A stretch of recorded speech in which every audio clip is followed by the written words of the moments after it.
Para yung usok doon na lumabas. Kami kumakain pa doon na parang gago. Tignan yung ilalim, may butas. Alam niyo purpose niyan. Ano? Pag nagpabaga kayo, may papasok na hangin, mabilis. Hindi kayo nag-iisip. Dali mo. Kaya Kanina may kasi butas. binabash mo eh. Ba't may butas eh? Yan. Yan. Nabili ko sa Siargao guys. Nanguling doon kami nag-iyaw. Puta, basa pre. Yan, life hacks. Si Ian na guys, bahala maglagay dyan. Yan. Napapansin ko lang pre sa sobrang ganda ng lutuan. Pwede nyo sa outing pre. Kunwari may outing kay pamilya, barkada. Napaka-tawag din bitbitable. Para yung parang easy. Madaling dalhin. Oo, marang daling gawin. Dalhin.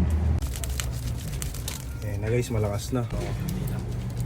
Pairan muna natin ng mga sas yung bakal para malinis lang. Ito yung libre na sa barbecue na binili ni Daddy. Pwede na.